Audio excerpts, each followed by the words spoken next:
Welcome to all of you in Sanjay Pandey classes. तो आज बच्चों हम मैकेनिकल प्रॉपर्टीज़ ऑफ फ्लूइड्स का लेक्चर नंबर 2 पढ़ने जा रहे हैं।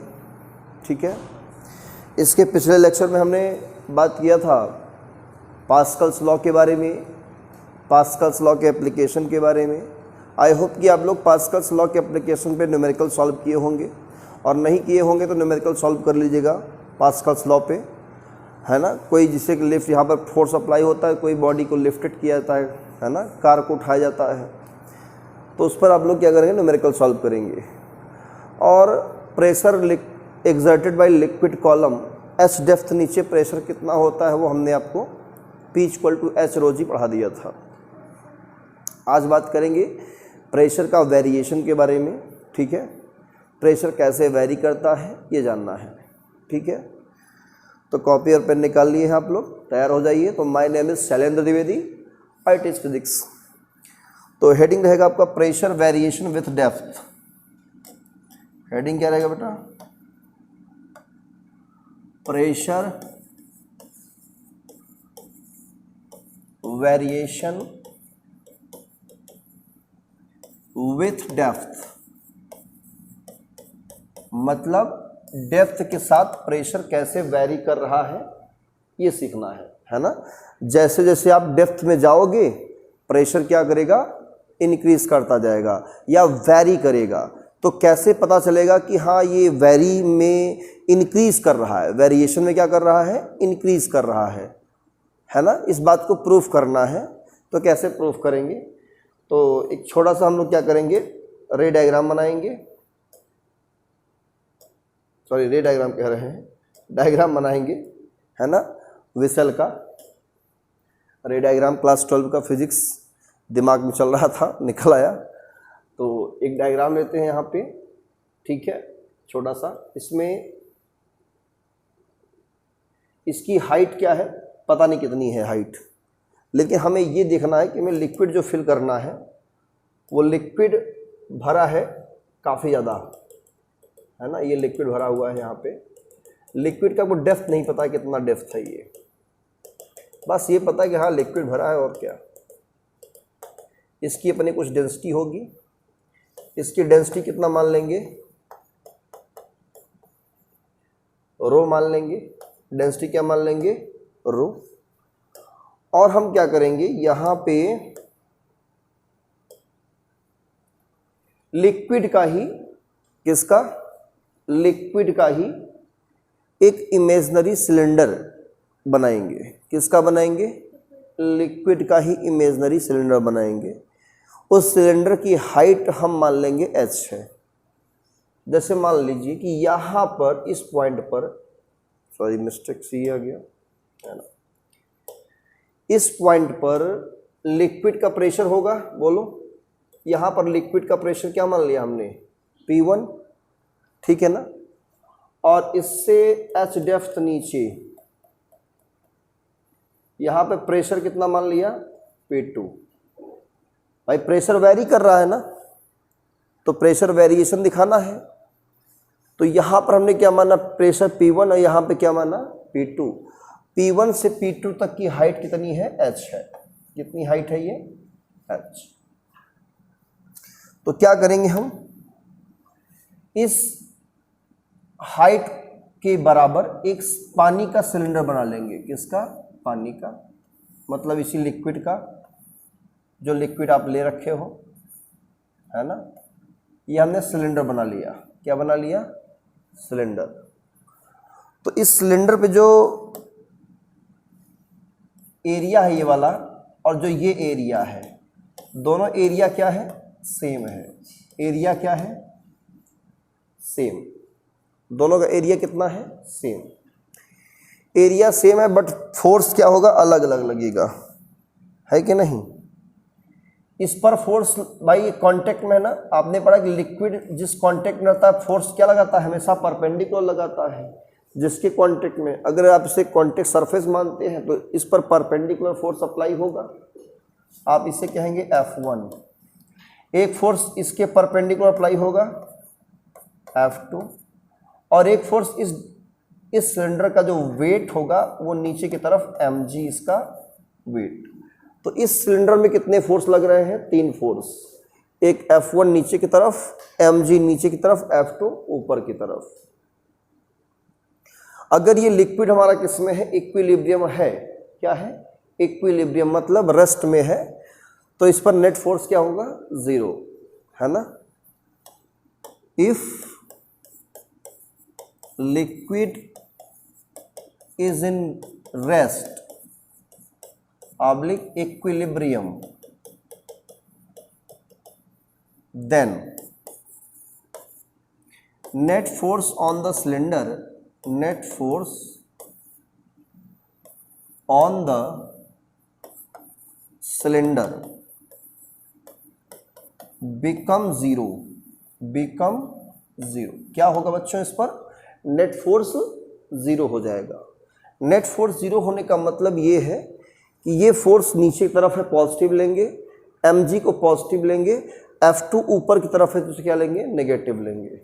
तो सबको जोड़ करके क्या करेंगे? 0 कर देंगे। मतलब F1 प्लस mg और माइनस F2 बराबर क्या कर देंगे? 0। इस F2 को किधर ले जाएंगे? उस साइड ले जाएंगे, है ना। तो बाद में देख लेते हैं, फिलहाल इसको ले जाते हैं उस साइड में। तो F2 minus F1 equal to हम mg लिख सकते हैं। बोलो, लिख सकते हैं बच्चों? भाई इसको उधर ले गए, F1 को उधर ले गए और इसको लेफ्ट में लिख दिया, इसको राइट में लिख दिया, बराबर तो है ही। बोलो, F2 minus F1 equal to mg। अब F1 और F2 की वैल्यू कैसे निकालेंगे? तो वहाँ पर प्रेशर P1 है, यहाँ पर प्रेशर P2 है, तो pressure equal to force upon area लगा लेंगे, है ना। तो डायग्राम बन गया आप लोग का। बोलो, डायग्राम इरेज कर दें। तो यहाँ पर हम मान लेते हैं कि प्रेशर क्या है? P1 है, तो ये P1 कितना होगा आपका? Force upon area. तो F1 कितना जाएगा आपका? P1A। F2 कितना होगा? P2A। बोलो, हो जाएगा ना। तो इस साइड हम इरेज करते हैं इस चीज़ को।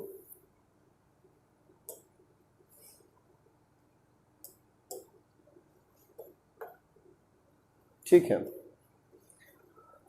अब बाई इक्वेशन फर्स्ट मैं यहां लिख रहा हूं, बाई इक्वेशन फर्स्ट, यहां P2A माइनस P1A। मास कैसे निकालेंगे? मास इक्वल टू होता है डेंसिटी इंटू वॉल्यूम। पढ़ा है ना, density equal to mass upon volume. तो मास कैसे निकालेंगे? Density into volume. तो डेंसिटी रो माने हैं वॉल्यूम V इंटू जी। ए कॉमन ले लेंगे तो P2 माइनस P1 कितना रहा है? वॉल्यूम कैसे निकालेंगे? Area into height. हाइट कितना है? h, एरिया a है तो AH हो जाएगा इंटू जी। a से a कैंसिल, यानी P2 माइनस P1 कितना आएगा बच्चों? h रो g। मतलब दोनों के प्रेशर का डिफरेंस कितना रहा है? h रो g। यानी P2 कितना हो जाएगा हमारा? उसको ट्रांसफर करेंगे P1 प्लस h रो g। मतलब नीचे जो प्रेशर P2 है वो किसके बराबर है? जो प्रेशर P1 है उससे कितना ज़्यादा है? h रो g ज़्यादा है। बोलो, क्लियर? नोट कर लो यहाँ तक। प्रेशर P1 से कितना ज़्यादा है? P2, h रो g ज़्यादा है।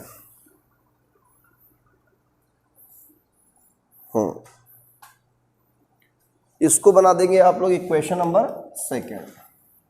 अब हम इरेज कर रहे हैं इसको।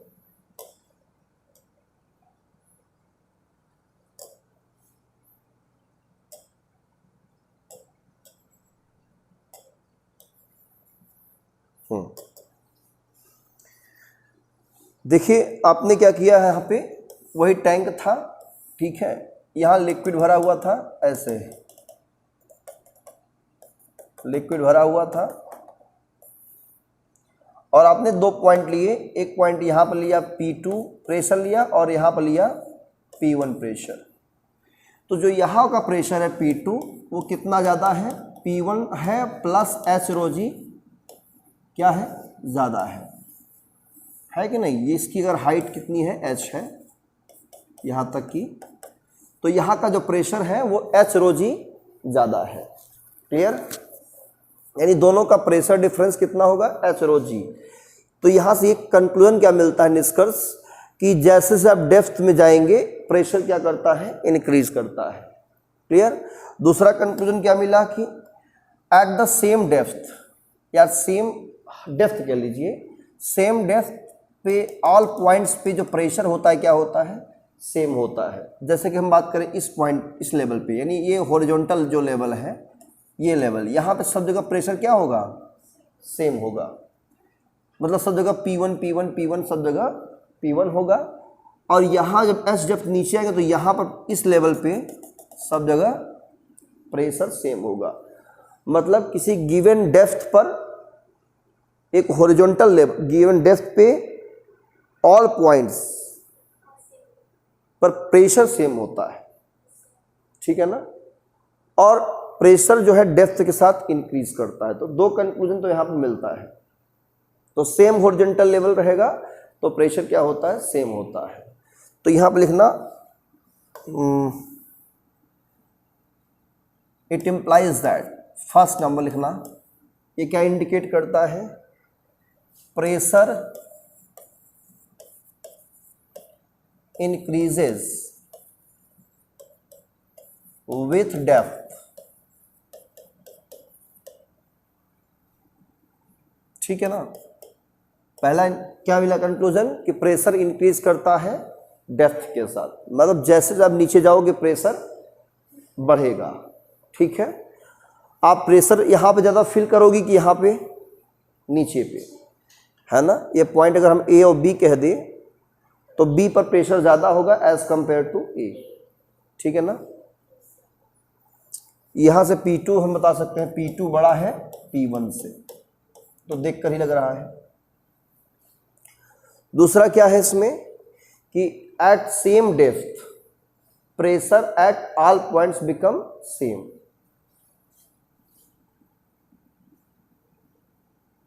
Pressure at same depth,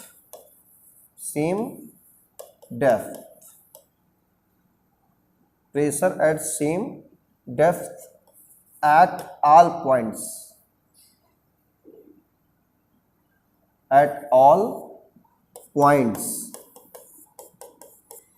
become same। किसी हॉरिजॉन्टल लेवल प्रेशर क्या होता है, सेम होता है। ठीक है। थर्ड नंबर, अगर मैं यहां पे ग्रेविटी को नेग्लेक्ट कर दूं, इफ वी नेग्लेक्ट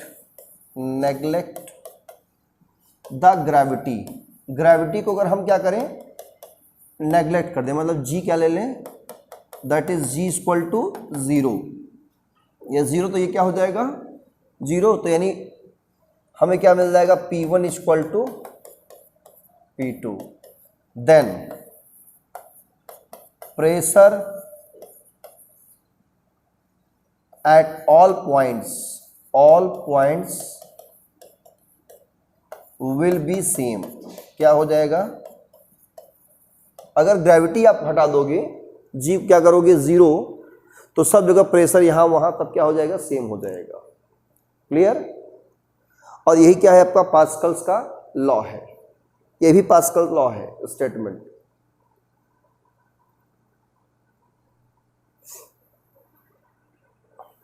कोई कंफ्यूजन इसमें?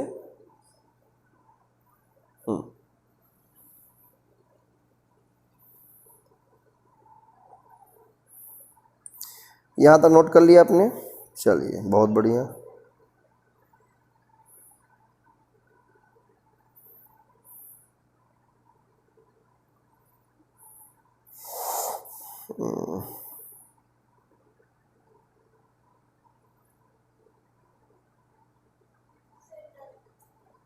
ठीक है।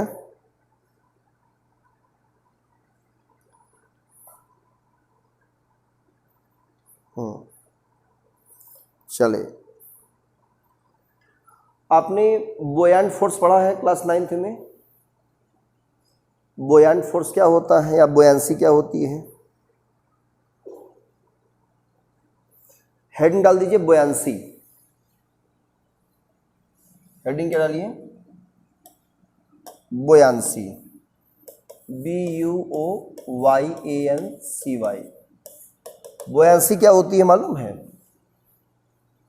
What is buoyancy? बुयांसी एक अपथ्रस्ट फोर्स अप्लाई करने की टेंडेंसी होती है। क्या होती है? टेंडेंसी।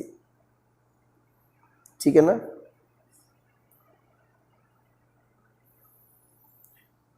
लिखना इसमें, the force of buoyancy, the force of buoyancy acts through the centre of gravity,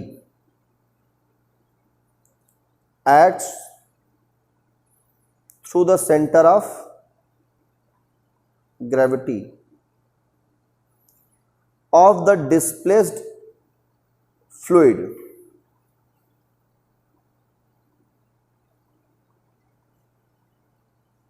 displaced fluid is called center of buoyancy, is called center of buoyancy। मतलब जैसे कि कोई लिक्विड है, आप लिक्विड में एक ब्लॉक क्या कर रही हैं? इमर्ज्ड कर रही हो। क्या कर रही हो? इमर्ज्ड।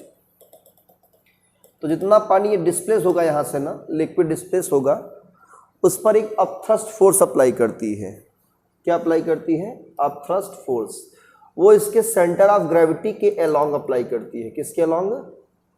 सेंटर ऑफ, इसी को हम लोग बुयांट फोर्स कहते हैं, बुयांट फोर्स। तो जिस सेंटर के अलोंग जाती है, इस सेंटर को बोलते हैं सेंटर ऑफ बुयांसी। क्या बोलते हैं? हाँ, ध्यान रखना। और बुयांसी क्या है? एक अपथ्रस्ट फोर्स है।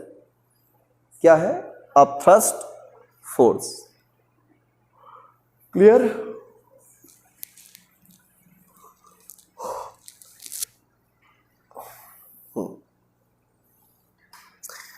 आर्किमिडीज प्रिंसिपल पढ़ा है आपने? आर्किमिडीज प्रिंसिपल 9th में भूल गए हैं तो डालिए heading Archimedes principal. Archimedes principal.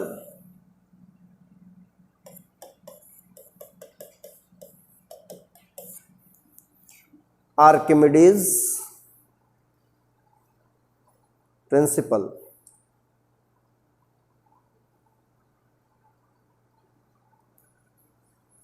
यहाँ पे सिर्फ ME होगा, आर्किमिडीज प्रिंसिपल। ठीक है, आर्किमिडीज प्रिंसिपल। आर्किमिडीज प्रिंसिपल क्या होता है बच्चों? जब किसी भी बॉडी को किसी लिक्विड में हम क्या करें?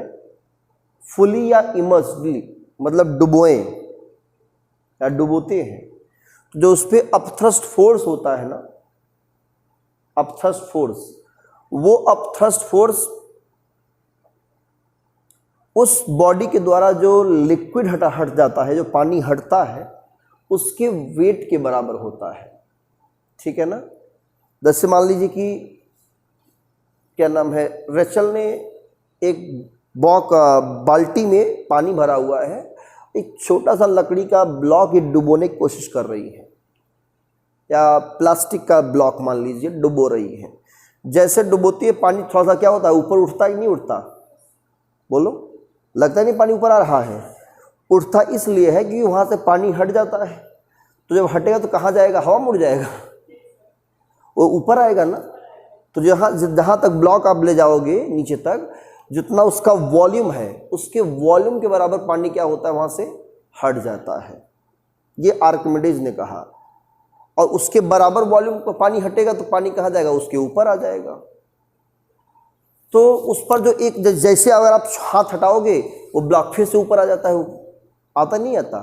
तो क्या अपने से आ जाता है क्या? वो कहोगे यस सर अपने से आ जाता है वो। वो फोर्स कौन लगाता है? लिक्विड। मतलब एक अपथ्रस्ट फोर्स अप्लाई करता है जिसे हम लोग बुयांट फोर्स कहते हैं। क्लियर? तो डेफिनेशन क्या लिखेंगे इसका कि when a body is immersed, when a body is immersed in a liquid, then volume of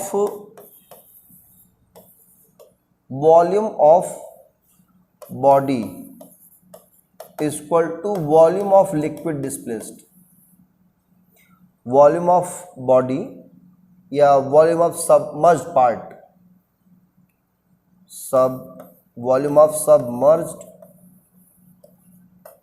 part, जो मतलब पार्ट डूबा हुआ है, of body, equal to volume of liquid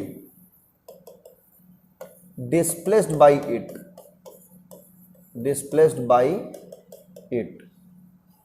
जितना वॉल्यूम बॉडी का डूबा रहेगा, सबमर्ज्ड रहेगा, मतलब अगर पूरा बॉडी डूबा है तो अच्छी बात है, तो पूरा वॉल्यूम लेंगे, है ना। नहीं तो जितना पार्ट डूबा हुआ है उतना वॉल्यूम पानी क्या होता है वहाँ से हट जाता है। क्लियर? और इसके बाद उन्होंने कहा कि जो बुयांट फोर्स होता है, BUOYANT, बुयांट फोर्स, ये किसके बराबर होता है? Wait of liquid displaced, wait of liquid displaced, ठीक है, वेट ऑफ लिक्विड डिस्प्लेस के बराबर होता है। यही है आर्किमिडीज प्रिंसिपल। ठीक है, यही क्या है आपका? आर्किमिडीज प्रिंसिपल है बेटा, बोलो याद रहेगा।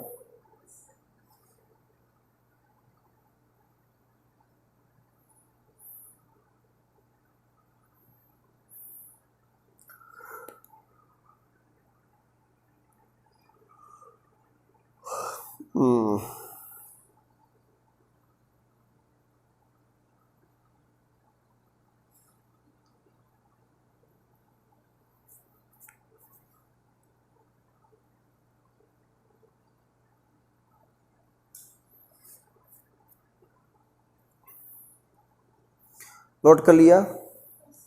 क्या इस बात को आप प्रूफ कर सकते हो? ये जो हमने बॉक्स में घेर रखा है, आर्किमिडीज प्रिंसिपल को आप लोग प्रूफ कर सकते हैं क्या? नहीं प्रूफ कर सकते।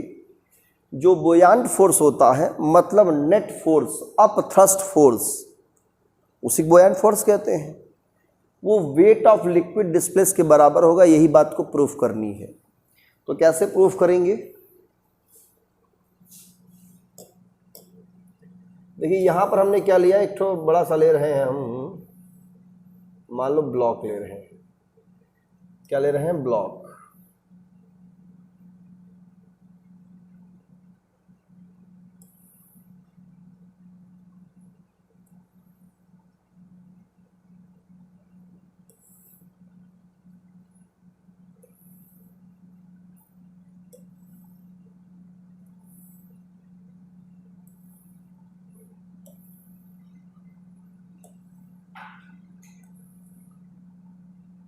ठीक है, ये एक ब्लॉक है और ये किसी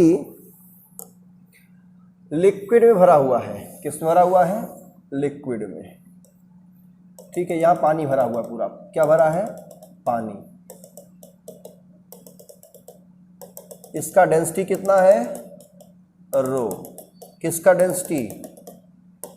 इस लिक्विड का डेंसिटी। इसकी हाइट कितनी है? हमने मान लिया h हाइट है।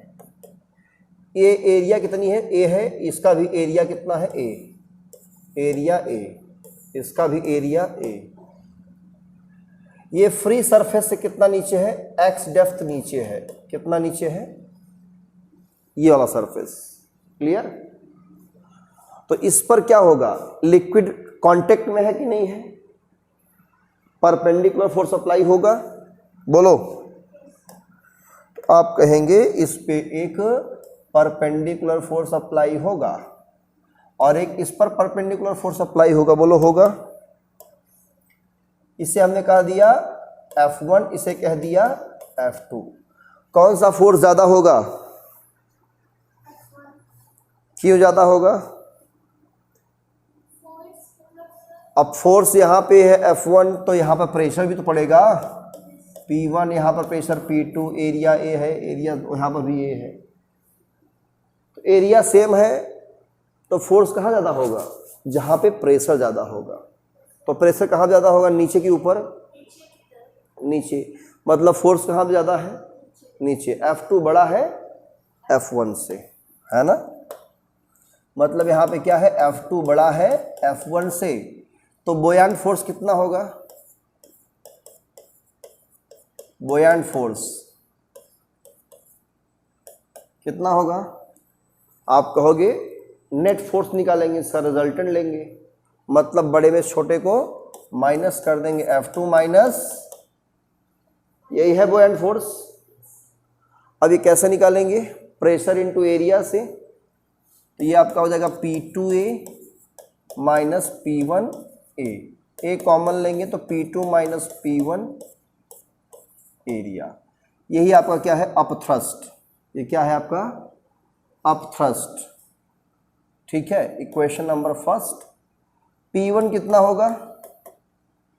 वो x डेप्थ नीचे है, डेंसिटी रो है, तो x रो g कहोगे। P2 कितना होगा? x प्लस h डेप्थ नीचे है, ये पॉइंट जहां पे प्रेशर P2 है, तो x प्लस h रो g। अब ये P1 P2 की वैल्यू कहाँ रख देंगे? फर्स्ट में। U मतलब अपथ्रस्ट, तो P2 रखेंगे x प्लस h रो g माइनस x रो g इंटू एरिया। इसे सॉल्व करेंगे, अंदर मल्टीप्लाई करेंगे, x रो g प्लस h रो g माइनस x रो g एरिया। x रो g मर गया, कितना बचेगा? अपथ्रस्ट। अपथ्रस्ट हमारा कितना बचा? AH रो g। बोलो यही बचा ना? बोलो। और AH क्या हो जाएगा आपका? Area into height into area, इसका वॉल्यूम हो जाएगा। बोलो, ये हो जाएगा वॉल्यूम इंटू डेंसिटी इंटू जी। डेंसिटी किसका है बेटा? लिक्विड का है। किसका डेंसिटी है? हाँ, ये डेंसिटी जो रो है ना यहाँ पे, ये लिक्विड का है, पहले मान रखा है। तो अब ये डूबा हुआ है, तो इसका जो वॉल्यूम होगा उतना ही हटाएंगे, लिक्विड का भी वॉल्यूम होगा। जितना लिक्विड यहाँ से शिफ्ट होगा उतना ही वॉल्यूम लिक्विड का भी होगा। अगर ये वॉल्यूम V इसका है, एरिया इंटू हाइट लगा करके, तो यही वॉल्यूम यहाँ जो लिक्विड हटी है वो है, उसका भी होगा। तो उस हटेगा लिक्विड का मास कितना होगा? तो इस वॉल्यूम में क्या करेंगे हम? डेंसिटी को मल्टीप्लाई कर देंगे, तो ये किसका आ जाएगा? मास ऑफ लिक्विड आ जाएगा। और उसमें G मल्टीप्लाई कर देंगे तो ये वेट हो जाएगा उसका। ये किसका वेट आ गया? Wait of liquid. बोलो, यही प्रूफ करना था ना? अपथ्रस्ट इक्वल टू, मतलब buoyant force equal to weight of liquid displaced. यही था ना इस प्रूविंग? यही है आर्किमिडीज प्रिंसिपल, नोट कर लो। तो ये था आर्किमिडीज प्रिंसिपल। अब इसी बॉडी का हम क्या निकालेंगे? अपेरेंट वेट निकालेंगे। मतलब जैसे बॉडी आप किसी भी लिक्विड में आप इमर्स्ड करोगे, डुबोगे, तो उसका वेट कुछ आपको कम फील होगा, मतलब वेट कम हो जाएगा। तो कितना फील होता है आपको वेट? वही क्या है? अपेरेंट वेट, जो आपको आभास होता है। तो अपेरेंट वेट कैसे निकालेंगे हम? तो अपेरेंट वेट जब ये निकालेंगे तो क्या करेंगे? हमारी एक्चुअल वेट नीचे की तरफ होती है और बोयांट फोर्स ऊपर की तरफ होता है। तो क्या करेंगे? एक्चुअल वेट से माइनस कर देंगे, एक्चुअल वेट माइनस बोयांट फोर्स को माइनस कर देंगे। ठीक है।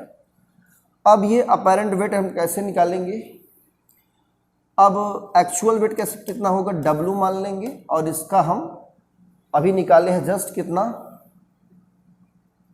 V रो G, भाई mg निकाला ना आपने, और mg किसके बराबर होगा, V रो G के बराबर। ये रो किसका है, लिक्विड का डेंसिटी है, तो V वॉल्यूम किसका है, बॉडी का वॉल्यूम या लिक्विड जो हटा है उसका वॉल्यूम। अच्छा ये W कैसे निकालेंगे, आप कहोगे इसका वेट ले लेते हैं, यानी m इंटू जी लिख लोगे, बोलो V रो G। ये मास कितना होगा, भाई ऑब्जेक्ट है तो उसका भी अपना डेंसिटी होगा, तो उसका डेंसिटी क्या मान लेंगे, सिग्मा, तो V इंटू सिग्मा लिख देंगे मास के प्लेस पे, इंटू जी minus V rho G। Common क्या ले लेते हैं यहाँ पे, हम कॉमन लेते हैं V सिग्मा G। क्या कॉमन लेते हैं, हाँ ये हो जाएगा 1, यहाँ पे आ जाएगा माइनस VG तो कॉमन हो ही गया है, रो बाई सिग्मा। अब V सिग्मा G क्या है, आपका वेट ऑफ बॉडी है, यानी एक्चुअल वेट है, W actual 1 minus rho upon sigma. ये हमारा क्या आता है, अपैरेंट वेट। तो जब भी अपैरेंट वेट निकालना है बच्चों, तो ये फार्मूला अप्लाई कर देंगे, एक्चुअल वेट से बुयांट फोर्स को माइनस करके जो एक्चुअल वेट आता है, अगर डेंसिटी दिया है तो डेंसिटी के फॉर्म में ये यूज कर लेंगे फार्मूला, ठीक है।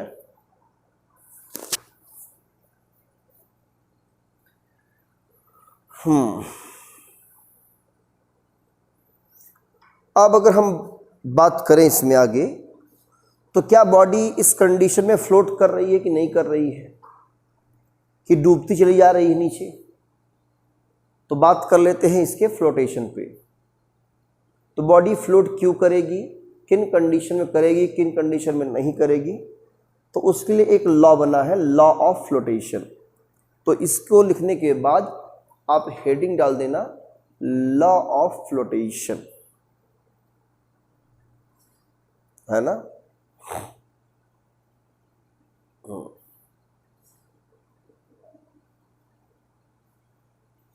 लॉ ऑफ फ्लोटेशन, यहां तक हो गया, हेडिंग डाल दो, लॉ ऑफ फ्लोटेशन।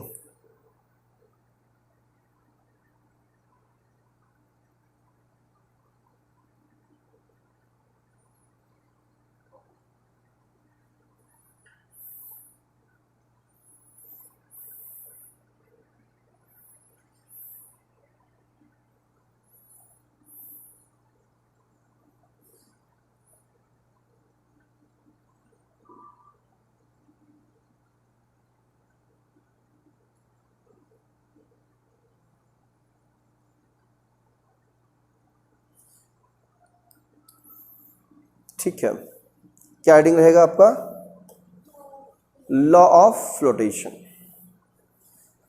ठीक है। मैं यहां पे 3 फिगर बना रहा हूं, ठीक है ना, कितने फिगर, 3 फिगर।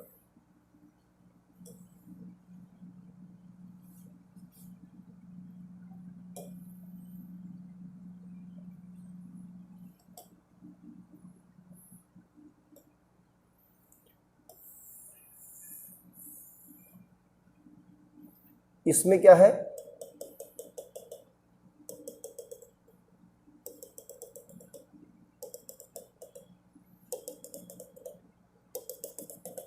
कोई लिक्विड है या वाटर है,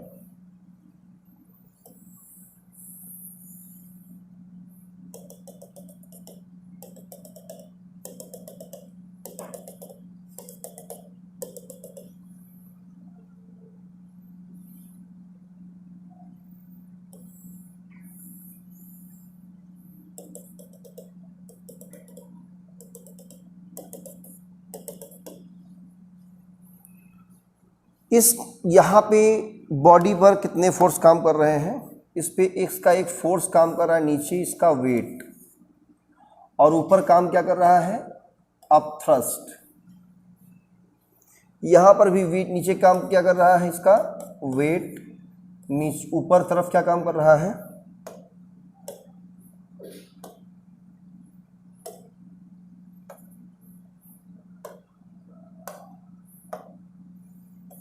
नीचे ऊपर तरफ काम कर रहा है क्या, अपथ्रस्ट। यहाँ भी वेट नीचे की तरफ, अपथ्रस्ट ऊपर की तरफ, weight upthrust. Figure 1, figure 2, figure 3। तो लॉ ऑफ फ्लोटेशन कहता है इफ, मान लेते हैं बॉडी का वेट W ये अगर ज्यादा हो किससे, अपथ्रस्ट से, इस केस में नेट फोर्स किधर आएगा, नेट फोर्स किधर रहेगा, नीचे की तरफ, बोलो रहेगा ना भाई। इस पर वेट नीचे है, अपथ्रस्ट ऊपर है, नेट वेट ज़्यादा है, तो टोटल फोर्स किधर आएगा, नीचे की तरफ आएगा। तो बॉडी किधर जाएगी, नीचे जाएगी, मतलब क्या करेगी, सिंक कर जाएगी। Then body will not flow, body will not float, ठीक है ना, ये फ्लोट नहीं करेगी। अब W कैसे निकालेंगे, W निकालते हैं हम लोग इसका volume V, density sigma into G, वही लिक्विड भी वॉल्यूम रहेगा तो V रो G, G से G कैंसिल, V से V cancel, sigma greater than rho. तो दो कंडीशन बना, एक तो वेट ज़्यादा होना चाहिए या तो उसकी डेंसिटी ज़्यादा होना चाहिए, तो बॉडी फ्लोट नहीं करेगी। क्लियर, बॉडी फ्लोट नहीं करेगी, ठीक है। दूसरा कंडीशन, ये पहला रूल हो गया, ठीक है। दूसरा, if upthrust greater than W, इस कंडीशन में क्या होगा, अगर अपथ्रस्ट ज़्यादा तो बॉडी सरफेस पे आके क्या करेगी, फ्लोट करेगी। Then body float, body float at the surface, at the surface, body क्या करेगी, फ्लोट करेगी, सरफेस पे आकर के फ्लोट करेगी, ठीक है। नोट कर लो, इतनी बातें नोट कर लो जल्दी से। चलिए, अब यहाँ पर क्या है कि बॉडी क्या करेगी, फ्लोट करती है, ठीक है, body float at the surface. इस कंडीशन में इसका जो अपथ्रस्ट होगा यानी V रो G, ये बड़ा होगा किससे, V सिग्मा G से, VG कैंसिल, तो रो बड़ा होगा किससे, सिग्मा से। अगर डेंसिटी ऑफ लिक्विड ज़्यादा है, डेंसिटी ऑफ लिक्विड क्या है, ज़्यादा है बॉडी के डेंसिटी से, तब भी बॉडी क्या करेगी, फ्लोट करेगी। एक रीज़न ये हो गया। दूसरा रीज़न ये है कि अपथ्रस्ट ज़्यादा होना चाहिए, ठीक है ना। तो चाहे वो बात कहिए या वो बात कहिए, दोनों एक ही चीज़ है। वेट ज़्यादा, डेंसिटी ज़्यादा बॉडी की, तो बॉडी डूब जाएगी, सिंक कर जाएगी, फ्लोट नहीं करेगी। अगर अपथ्रस्ट ज़्यादा है U, उसका लिक्विड का डेंसिटी ज़्यादा है बॉडी की डेंसिटी से, तो बॉडी फ्लोट करेगी थोड़ा सा सरफेस पे आकर के, है ना। इसीलिए हम लोग को जो है नदी की कंपेयर में समुद्र में तैरना आसान होता है ना। तो बढ़िया सरफेस पे हम लोग क्या करते हैं, तैर लेते हैं, स्विम कर लेते हैं बढ़िया सा, क्योंकि डेंसिटी क्या होती है, ज़्यादा होती है एज कम्पेयर टू रिवर, ठीक है। अब थर्ड पॉइंट इसमें क्या है कि वेट अगर अपथ्रस्ट के बराबर हो, है ना, इफ U क्या हो, W के इक्वल हो, तो V रो G बराबर V sigma G, VG cancel, rho बराबर सिग्मा, मतलब सिग्मा और रो डेंसिटी क्या होती है, बराबर, तो बॉडी क्या करेगा, फ्लोट करेगा, body will float, will float fully immersed, fully immersed मतलब पूरी तरह से डूब करके क्या करेगी, बॉडी फ्लोट करेगी, जैसे सबमरीन्स है ना, एकदम अंदर से छिपी रहती है और तब फ्लोट करती है, सरफेस पे नहीं आती। सरफेस पे केवल शिप दिखाई पड़ती है कि नहीं। तो इस कंडीशन बॉडी क्या करेगी, फ्लोट करेगी। तो यही सब क्या है, फ्लोटेशन के लॉ है। These are the law of flotation.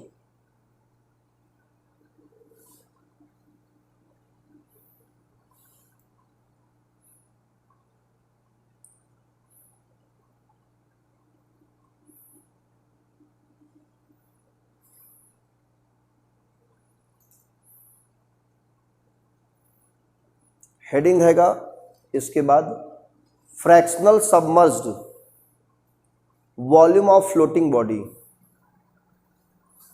Fractional submerged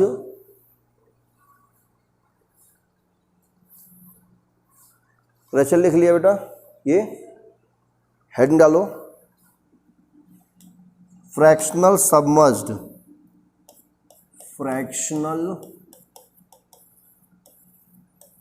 submerged volume of a floating body, floating body, ठीक है ना, फ्रैक्शनल सबमर्ज्ड। जैसे मान लो कि एक ये क्या है आपका, लिक्विड भरा हुआ है यहाँ पे, और कोई बॉडी है जिसका डेंसिटी क्या है, सिग्मा है, और ये कुछ हिस्सा इसका डूब गया है और बॉडी क्या कर रही है, फ्लोट कर रही है। इसका होल वॉल्यूम कितना है, v। कितना हिस्सा डूबा है, इतना हिस्सा डूबा हुआ है, तो इतने का वॉल्यूम कितना है, v। पूरे बॉडी का वॉल्यूम कितना है, v, इसका वॉल्यूम v डैश। ठीक, तो आपको v डैश अगर निकालना है तो कैसे निकालोगे, तो क्या लिखेंगे, ये बॉडी फ्लोट कर रही है, क्या कर रही है, फ्लोटिंग बॉडी।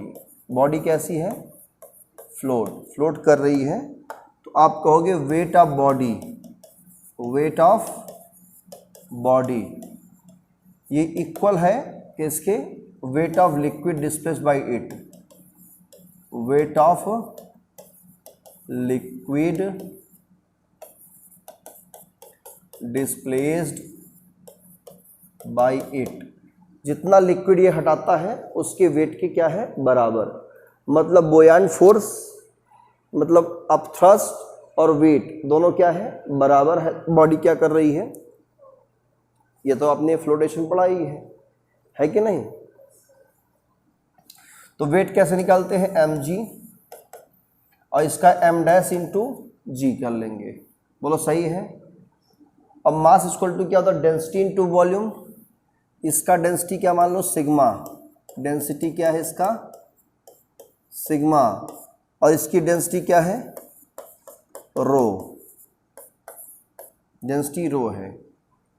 तो वॉल्यूम इंटू डेंसिटी होता है इसका, तो इनिशियल वॉल्यूम v है, डेंसिटी सिग्मा है इंटू जी, इसका वॉल्यूम v डैश है इंटू रो डेंसिटी इंटू जी, जी कैंसिल। हमें क्या निकालना है, सबमर्ज पार्ट, तो v डैश बाई v निकाल लेते हैं, तो सिग्मा बाई रो, ये आ जाता है आपका फार्मूला। भाई रो को इधर ला देंगे, v डैश को इधर ला देंगे, v को उधर भेज देंगे। ठीक, कैलकुलेशन क्लियर हुआ। v dash by v equal to sigma by रो।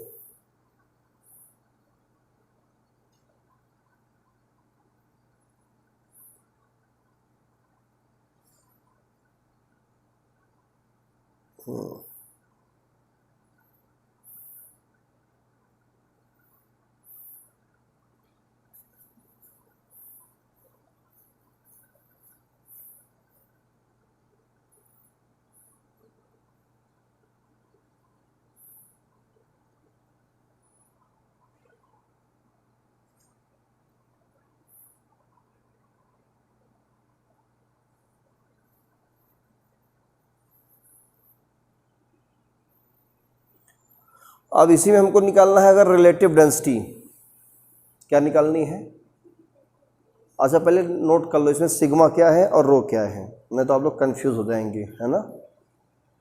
क्यों? हाँ, तो आप लोग नोट कर लीजिए, सिग्मा यहाँ पे है डेंसिटी ऑफ बॉडी,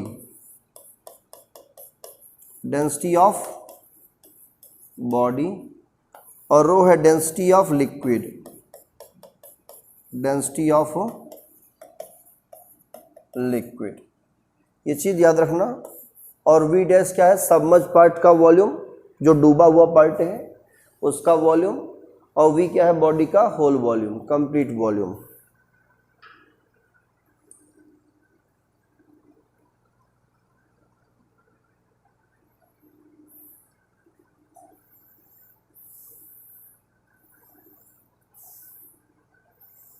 ठीक है, अब इसी में हमको निकालना है रिलेटिव डेंसिटी ऑफ ऑब्जेक्ट। तो कैसे निकालेंगे? देखिए इस साइड में कर रहा हूं इरेज, लिखना रिलेटिव डेंसिटी ऑफ बॉडी, इसी में पैराग्राफ चेंज करके, पैराग्राफ चेंज करके सब बॉक्स बनाते चले जाना, ठीक है ना। Relative density of the body, ये कितना होगा?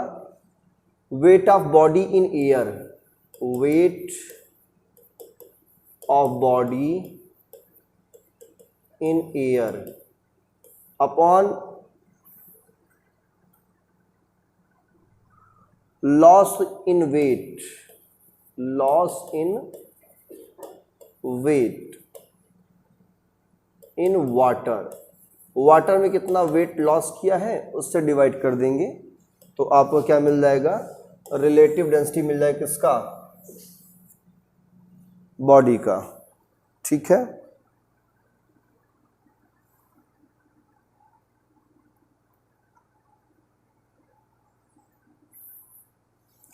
ऐसे रिलेटिव डेंसिटी लिक्विड का निकालना है, तब क्या करेंगे? Of a liquid, relative density of liquid, तो loss in weight, loss in weight in liquid, किसी लिक्विड में कितना वेट लॉस किया उसमें डिवाइड करेंगे loss in weight in water, loss in weight in water. ठीक है, लिक्विड में कितना वेट लॉस हुआ है, ठीक है। रिलेटिव डेंसिटी ऑफ लिक्विड अगर निकालना है तो loss in weight in liquid upon loss in weight in water, ये हम लोग अप्लाई करके निकाल लेते हैं।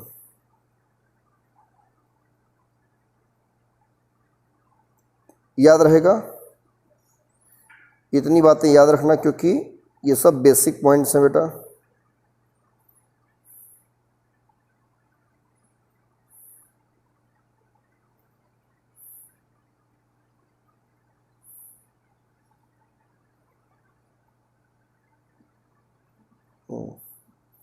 नोट कर लिया। अब इसमें हम लोग सीखेंगे एक ठो हाइड्रोस्टैटिक पैराडॉक्स, एनसीईआरटी में है ना, हाइड्रोस्टैटिक पैराडॉक्स। क्या होता है हाइड्रोस्टैटिक पैराडॉक्स? डाल दीजिए हेडिंग, हाइड्रोस्टैटिक पैराडॉक्स। पास्कल ने ये एक्सपेरिमेंट किया था। किसने? पास्कल ने। जैसे मान लो एक विषय ऐसे है,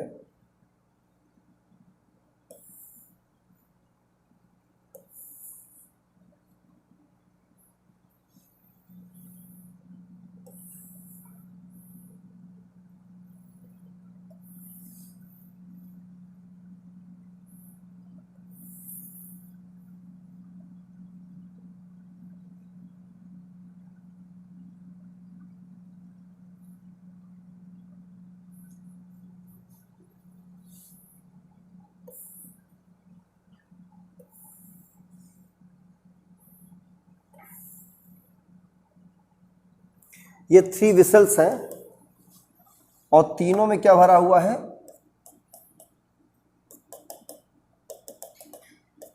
लिक्विड भरा हुआ है। तीनों में क्या भरा हुआ है, लिक्विड। बट तीनों का शेप और साइज क्या है बेटा, अलग अलग है।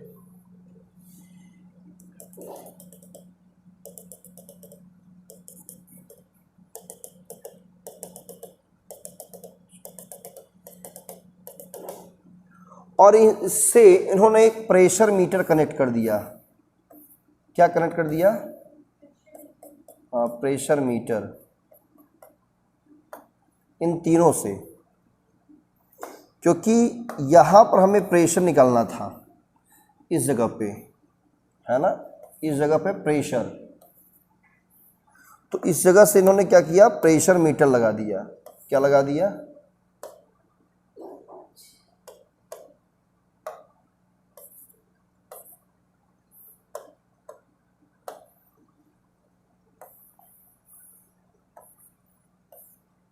एक प्रेशर मीटर लगा दिया। ऐसे सिंबल दिखा दे रहे हैं, समझ जाइएगा।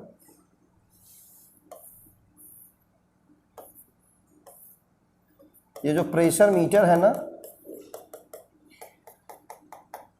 इक्वल प्रेशर मेजर करता है सब जगह, दोनों जगह। क्या करता है ये, इक्वल प्रेशर मेजर करता है। देखो तीनों का सुई किधर है, ऐसे ही है ना, बोलो। इस पॉइंट पर, ये पॉइंट हमने कहा ए, ये पॉइंट बी, ये पॉइंट सी। ये पॉइंट क्या है आपका, सी। ए बी सी पर प्रेशर क्या है, सेम है। मतलब pressure at A equal to pressure at B equal to pressure at C. Pressure C A B C सब जगह इक्वल है। तो इन्होंने देखा क्यों इक्वल क्यों है, क्योंकि यहां से वर्टिकल जो हाइट बन रही है ना, ये जो वर्टिकल हाइट आ रही है, ये हाइट तीनों की क्या है, सेम हाइट है। तीनों पॉइंट क्या है, वर्टिकली सेम हाइट पे है। तीनों की हाइट क्या है, सेम है, एच एच एच। इसका मतलब एट सेम डेप्थ पे दोनों, ये पॉइंट क्या है, A B C same depth पे है। तो सेम डेप्थ पे प्रेशर क्या है, इक्वल आ रहा है। और ये प्रेशर शेप साइज पे डिपेंड नहीं कर रहा है, इसलिए क्या कहेंगे, यही क्या है, हाइड्रोस्टैटिक पैराडॉक्स है। ठीक है ना, हाँ, क्लियर। तो डायग्राम बना लीजिए।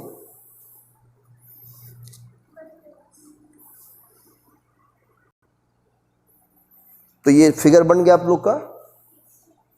तो ये हाइट जो पॉइंट्स है ए बी सी, ये सभी सेम डेप्थ पे हैं। क्लियर। फ्री सरफेस से क्या है, सेम डेप्थ पे है। तो इन सब जगह प्रेशर क्या है, इक्वल बता रहा है ये प्रेशर मीटर। ये शेप साइज कैसा भी है उससे मतलब नहीं है। तो यही प्रोसेस, यही कह लीजिए प्रॉपर्टीज क्या है, हाइड्रोस्टैटिक पैराडॉक्स है। ये पास्कल ने ऑब्जर्वेशन करके बताया। ठीक है। अब इसमें दो इंपॉर्टेंट डिवाइस है, इंस्ट्रूमेंट है, जिसका नाम है बैरोमीटर और open tube manometer. Open tube manometer ये पढ़ना है और बैरोमीटर पढ़ना है। ठीक है ना। ये चीज़ पढ़ने के बाद हम कुछ यूनिट पढ़ेंगे प्रेशर की, और तब जाके स्टैटिक फ्लूइड की कहानी समाप्त होगी। तो हेडिंग क्या रहेगा, बैरोमीटर। हेडिंग क्या रहेगा, barometer.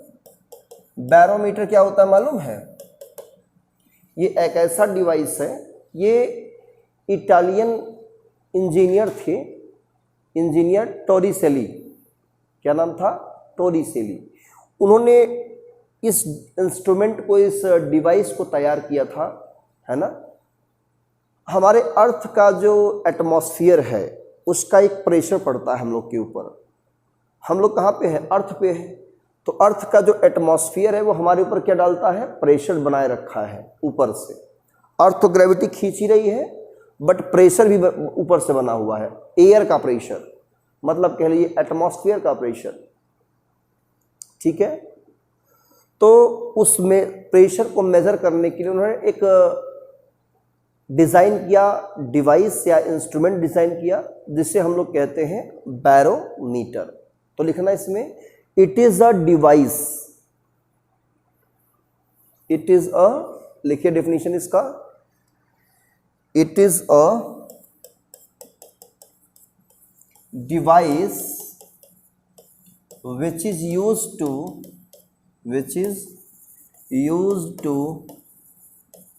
measure the atmospheric pressure,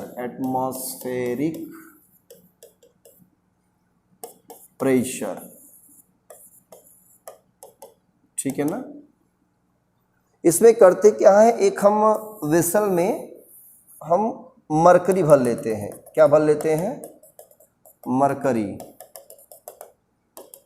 ठीक है, मरकरी भर लिया इसमें हमने, जो जनरली मरकरी होती है, और एक 1 मीटर लॉन्ग ट्यूब लिया, 1 मीटर लॉन्ग ट्यूब, और उस ट्यूब में हमने क्या किया, ड्राई मरकरी फिल कर लिया, क्या भर लिया, और उसको हमने ऐसे पकड़ लिया, और उसके बाद जो है इसको धीरे से क्या हमने, इसको अंगूठा को हटाते हुए धीरे से इसको छोड़ दिया ऐसे, तो कुछ मरकरी क्या होती है, नीचे आ जाती है, क्या आती है, ड्राई मरकरी नीचे आती है, और इसको थोड़ा सा दबाते हुए इस पर एक प्रेशर डालती है, क्या डालती है, प्रेशर। तो देखो मैं ये डायग्राम बना रहा हूँ सीधा, ये आपका क्या है, वही ट्यूब है। ठीक है, तो तिरछा है क्या, कोई बात नहीं है। ठीक है, तो ये आपका क्या है, ट्यूब है, ऐसे बना हुआ है ऐसे। ठीक है, ये आपने यहाँ पे फ्रीली इसको जब छोड़ा तो इसका जो शेप है कुछ ऐसा हो गया, ये ऐसा। ठीक है ना, और बगल में एक स्केल लगा होता है, यहाँ पे क्या लगा होता है, एक, हाँ, स्केल लगा होता है, 1 मीटर स्केल।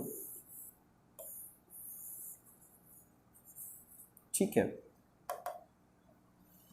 यहाँ पे जो है 1 मीटर का एक स्केल लगा होता है। वैसे ऑलरेडी तो ये भी क्या है,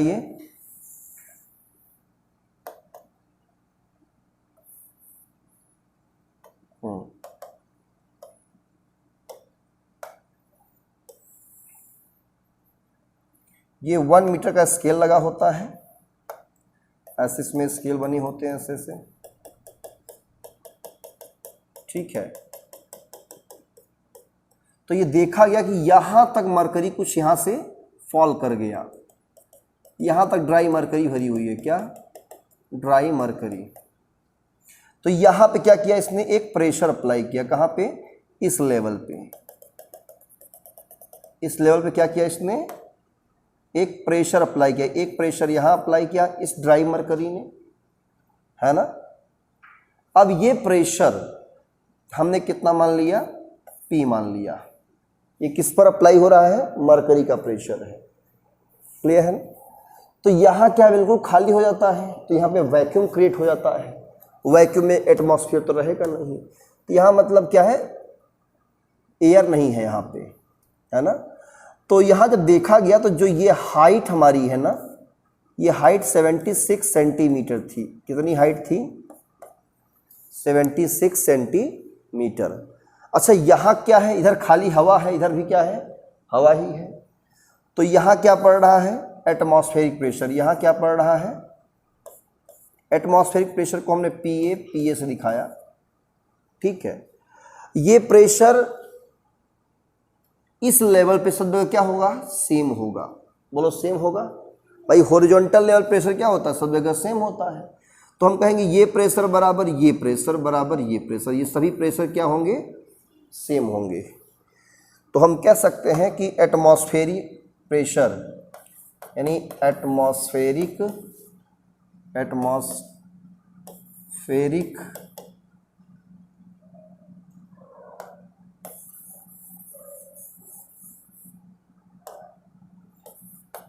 एटमॉस्फेरिक प्रेशर अगर आपको निकालना है PA, तो जो H डेप्थ नीचे P है वहाँ पर प्रेशर भी वही होगा जो यहाँ पर प्रेशर पड़ रहा है, क्योंकि हॉरिजॉन्टल लेवल प्रेशर क्या होता है, सेम होता है। तो ये प्रेशर निकाल लेंगे H रो G से। किससे निकाल लेंगे? H रो G से। तो H कितना हमारा है? 76 सेंटीमीटर है। कितना है? 76 सेंटीमीटर, बोलो है। तो हाइट इसमें 76 सेंटीमीटर होती है। इसको हम कन्वर्ट कर लेंगे किसमें? मीटर में। तो 10⁻⁻2 मीटर आएगा। कितना आएगा? 76 इंटू 10⁻⁻2, बोलो सही है मीटर में। डेंसिटी कितना होता है? 13.6 इंटू 10⁻³ होता है, और जी की वैल्यू 9.8 मीटर पर सेकेंड स्क्वायर। इसे जब सॉल्व करेंगे तो एटमॉस्फेरिक प्रेशर की वैल्यू आती है 1.013 इंटू 10⁵ पास्कल, यानी न्यूटन पर मीटर स्क्वायर। ये प्रेशर हमें मिलता है। क्लियर? 10⁵ न्यूटन पर मीटर स्क्वायर ये प्रेशर आता है, और इसी को हम लोग कहते हैं एटमॉस्फेरिक प्रेशर। मतलब it is denoted by ATM, it is denoted by ATM, यही है एटमॉस्फेरिक प्रेशर। आप कह सकते हैं कि 1 ATM 1.013 इंटू 10⁵ पास्कल, मतलब न्यूटन पर मीटर स्क्वायर। यही होता है 1 एटमॉस्फेरिक प्रेशर। बोलो क्लियर है? यही है आपका एटमॉस्फेरिक प्रेशर। यही है बैरोमीटर। तो बैरोमीटर क्या होता है? यही एक अरेंजमेंट है, एक डिवाइस है, बनाया किसने? इटालियन इंजीनियर टॉरिसेली ने, है ना। इसमें मरकरी रखा, इसमें ड्राई मरकरी भरा, और इसको टैप से बंद करके उल्टा जब किया तो इस मरकरी ने क्या किया? इस पर प्रेशर अप्लाई किया। ठीक है ना। तो वो प्रेशर कितना होगा हमारा? इस 76 सेंटीमीटर ऑफ मरकरी जो हाइट है, इसी का जो प्रेशर होता है वही हमारा एटमॉस्फेरिक प्रेशर माना गया है। ठीक है। 1.013 10⁵, हाँ 013, वही चीज देखो हमने यहाँ भी मेंशन कर रखा है। तो जल्दी इसको नोट करिए। 2 टॉपिक, एक टॉपिक और बचा है छोटा सा, उसको भी पढ़ा देते हैं, और ये चैप्टर को फिर यहाँ पे टॉपिक को ख़त्म करें। स्टैटिक फ्लूइड का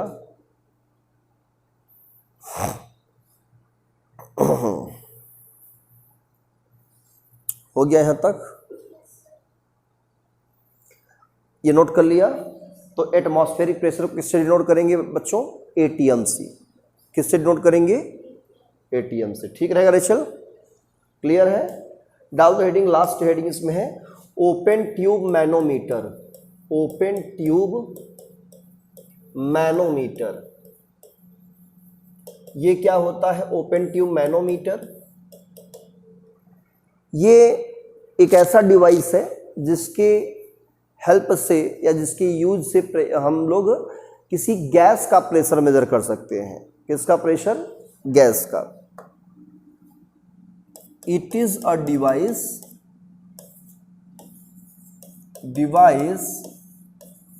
which is used to measure the pressure of gas, pressure of a gas। एक गैस का प्रेशर मेजर कर सकते हैं हम लोग। ठीक है।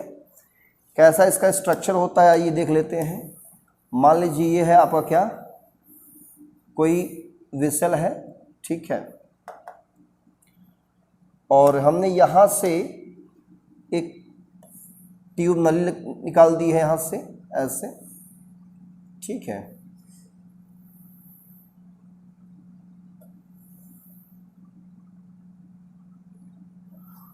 और यहाँ से एक ट्यूब ऐसे गया है,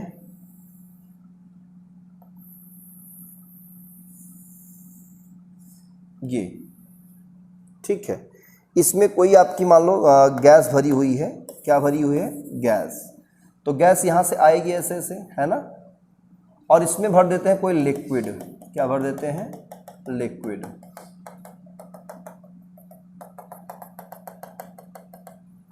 लिक्विड भरा हुआ है इसमें। इस लिक्विड की डेंसिटी क्या है, रो। तो लिक्विड यहाँ तक आता है, इसके बाद जो है गैस का प्रेशर से लिक्विड ऊपर जा नहीं पाता। गैस किधर से आ रही है, इधर से आ रही है, इधर से क्या आ रही है, गैस ऐसे आ रही है, ऐसे ये गैस आ रही है और प्रेशर दबा के रखी है जिससे लिक्विड ऊपर नहीं जा पा रहा है। तो यहाँ पे पड़ता है क्या, गैस का प्रेशर। कहाँ पे, यहाँ गैस का प्रेशर पड़ता है और ये हॉरिजॉन्टल लेवल पे यहाँ पे जो प्रेशर होगा P1 और जो यहाँ पर प्रेशर होगा P2, ये दोनों प्रेशर क्या होंगे, बराबर होंगे। P1 बराबर क्या होगा, P2। P2 मतलब P1 या P2 कह लीजिए प्रेशर ऑफ गैस। तो ये हाइट अगर आपको पता है फ्री सरफेस से, यहाँ हमारा क्या है, एटमॉस्फेरिक प्रेशर पड़ रहा है यहाँ पे, है ना, और इस सरफेस से कितनी हाइट पे है ये, h हाइट पे। तो हम कह सकते हैं क्या, P2 हमारा होगा यहाँ पे, कहोगे h रो g, ये होगा, और प्लस इसमें हम एटमॉस्फेरिक प्रेशर ऐड कर देंगे। मतलब pressure of gas, pressure of gas ये हो जाएगा आपका एटमॉस्फेरिक प्रेशर प्लस h रो g।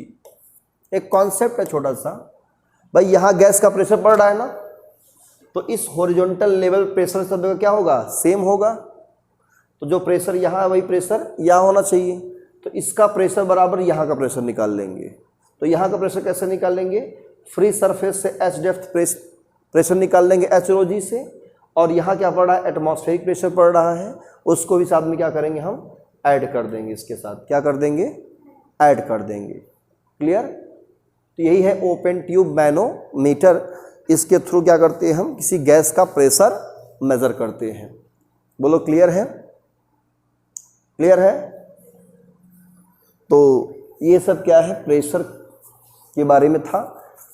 जब लिक्विड हमारा रेस्ट में है तो रेस्ट की कहानी से रिलेटेड बातें हैं ये। लिक्विड अभी मोशन नहीं कर रहा है, तो जब लिक्विड रेस्ट में है तो उसे कहते हैं स्टैटिक फ्लूइड। क्या कहते हैं, हाँ। तो इसी के साथ हमारा स्टैटिक फ्लूइड की जो कहानी है वो समाप्त होती है। किसकी, फ्लूइड की, स्टैटिक फ्लूइड की। ठीक है ना। इस पर कुछ न्यूमेरिकल्स हम करेंगे, सैटरडे को सवाल सॉल्व करेंगे, और न्यूमेरिकल सॉल्व करते हुए कुछ और इस पर यूनिट पर डिस्कस करेंगे थोड़ा बहुत हम। ठीक है। और फिर स्टार्ट करेंगे हम क्या, मैकेनिकल प्रॉपर्टीज ऑफ फ्लूइड का लेक्चर नंबर 3 स्टार्ट करेंगे, मतलब डायनेमिक फ्लूइड स्टार्ट होगा। ठीक है। तो आज की इस लेक्चर में सिर्फ इतना ही, मिलते हैं तब तक नेक्स्ट क्लास में। पढ़िए। All the very best, thank you.